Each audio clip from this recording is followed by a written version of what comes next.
नमस्कार, TV 9 digital में आपका स्वागत है और मैं हूं कार्तिकेय शर्मा। आज सियासत की बात में हम चर्चा करेंगे अफगानिस्तान की और किस तरीके से तालिबान भारत के बनाए बुनियादी ढांचे पर नजर गड़ाए बैठा है। बहुत लोगों का कहना है कि भारत का कुछ नहीं जाएगा क्योंकि भारत की जो फौज है वो तो कभी अफगानिस्तान में थी ही नहीं। अमेरिका की फौज थी वो वापस चली गई, यूनाइटेड किंगडम की फौज थी वो वापस चली गई, दूसरे देशों की फौज थी वो वापस चली गई। तो भारत की जब फौज ही नहीं है तो कोई दिक्कत की बात नहीं है, तालिबान से केवल बात करने की जरूरत है और बाकी सारी चीजें ठीक हो जाएंगी। लेकिन ऐसा नहीं है। भारत ने अफगानिस्तान में बहुत काम किया है। हाँ, फौज नहीं भेजी, हमारे वहाँ एयरफोर्स के लोग नहीं थे, हमारी वहाँ क्या बोलते हैं फौजियों ने बंदूकें नहीं उठाई, लेकिन अफगान नागरिकों के लिए, महिलाओं के लिए, बच्चों के लिए, वहाँ की सरकार के लिए बहुत काम किया है। और ये जो काम किया है वो बुनियादी ढांचे में भी किया है, ह्यूमन रिसोर्सेज में भी किया है। और इन्हीं सब चीज़ों पर नज़र है तालिबान की, क्योंकि तालिबान को लगता है कि इस पर कब्जा करने की ज़रूरत है। पाकिस्तान चाहता है कि तालिबान के ज़रिए जो भारत की गुडविल है वो उसे ख़त्म किया जाए, उसे तोड़ा जाए, क्योंकि पाकिस्तान ने अफगानिस्तान में कोई भी विकास का काम नहीं किया, कोई भी डेवलपमेंट का काम नहीं किया। उन्होंने केवल और केवल तालिबान को बंदूक मुहैया कराई, उन्होंने केवल और केवल तालिबान को एम्यूनिशन मुहैया कराया। इसके अलावा कोई भी डेवलपमेंट का काम पाकिस्तान की तरफ से अफगानिस्तान में नहीं हुआ है। लेकिन मैं गिनाते गिनाते थक जाऊंगा और आप शायद सुनते सुनते थक जाएंगे कि कितना ज़्यादा और कितना फैला हुआ काम हिंदुस्तान ने अफगानिस्तान के लोगों के लिए किया है। और यही कारण है कि तालिबान उस पर बार बार पाकिस्तान के कहने पे हमला कर रहा है और लोगों को शायद इस बात का अंदाज़ा भी नहीं है। जैसे कि हिंदुस्तान और अफगानिस्तान के बीच $1.5 बिलियन का ट्रेड है। जो बड़े बड़े बांध हैं इस वक्त अफगानिस्तान में वो हिंदुस्तान की देन है, हिंदुस्तान ने बनाया है। जैसे कि जो शहतूत बांध का जो काम चल रहा है वो इसलिए चल रहा है कि जो पानी अफगानिस्तान की नदियों से निकल के पाकिस्तान चला जाता है वो बर्बाद ना हो, वो अफगानिस्तान को भी मिले, जिससे कि वहाँ हाइड्रो इलेक्ट्रिसिटी बने, मिनी इरिगेशन का काम हो। इसको लेके पाकिस्तान बहुत नाक मुंह फुला रहा है। उसका कहना है कि इस तरीके से अफगानिस्तान पानी को लेके सेल्फ सफिशिएंट हो जाएगा, क्योंकि अफगानिस्तान लैंड लॉक्ड कंट्री है, उसको लेके दिक्कत है। 6 दिन पहले एशिया का जो सबसे बड़ा डैम है सलमा डैम, जो हिंदुस्तान ने ठीक किया, उसकी मरम्मत हिंदुस्तान के लोगों ने की। अफगान फोर्सेस वहाँ डिप्लॉयड थी, वहाँ तालिबान ने हमला किया। तालिबान चाहता है कि वो सलमा डैम पे कब्जा कर ले। वो 75,000 हेक्टेयर ज़मीन को इरिगेट करता है। आप सोचिए अगर उसने वहाँ अपना कब्जा जमा लिया तो कितने ज़िलों को प्रभावित करेगा, कितने ज़िलों की सरकार को प्रभावित करेगा, और उस पानी पे वो पॉलिटिक्स करेगा। लेकिन हो नहीं पाया सफल तालिबान वहाँ।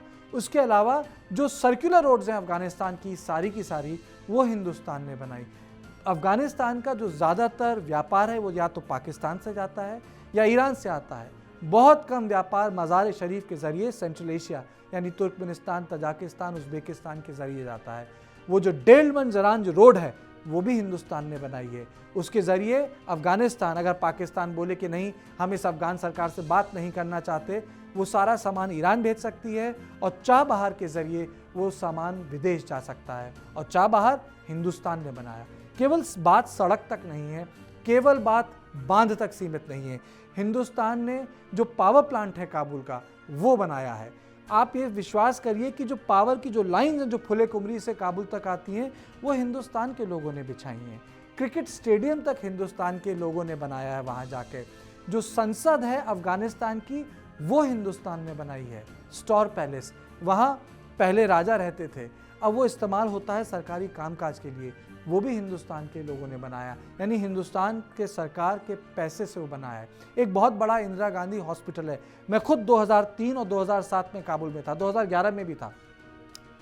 कोई भी बड़ी सर्जरी अगर महिला या बच्चे से जुड़ी हो वो इंदिरा गांधी हॉस्पिटल में होती है। ये काबुल का सबसे बड़ा अस्पतालों में से एक है, वो भी हिंदुस्तान ने बनाया है। आपको ये जानकर बहुत बहुत हैरानी होगी कि उनकी जो पुलिस की ट्रेनिंग है, महिलाओं की ट्रेनिंग है, ह्यूमन रिसोर्स ट्रेनिंग है, यहाँ जो हिंदुस्तान बच्चे जो स्कॉलरशिप पे पढ़ने आते हैं, इसका सारा पैसा हिंदुस्तान की सरकार देती है। कहने का मतलब है जो गुडविल मिशन चल रहे हैं ह्यूमन रिसोर्स डेवलपमेंट को लेके वो भारत सरकार करती है। और ऐसा नहीं कि केवल ट्रेनिंग दी गई है, आप ये सोचिए कि जो MI-23 हेलीकॉप्टर्स हैं उनकी वायुसेना के लिए वो हिंदुस्तान ने गिफ्ट किए हैं।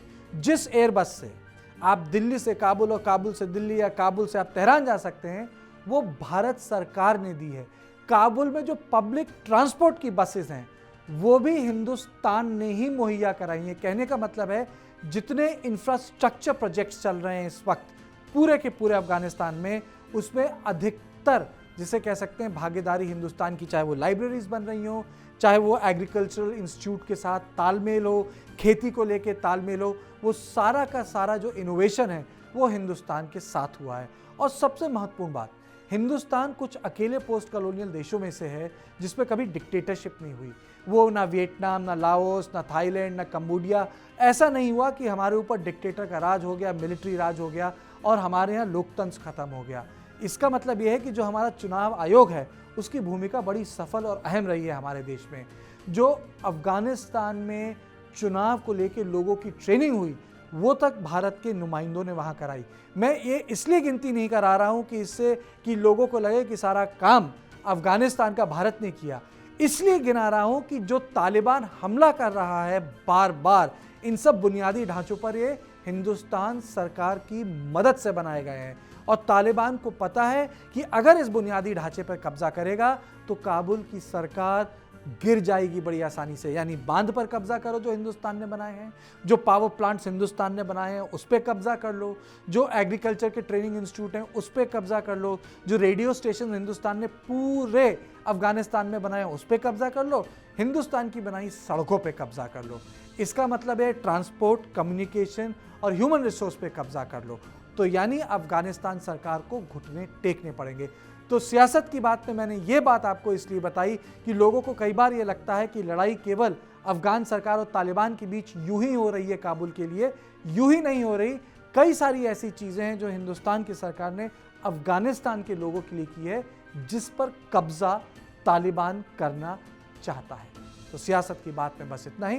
देश और दुनिया की बाकी खबरों के लिए आप देखते रहिए TV9 डिजिटल।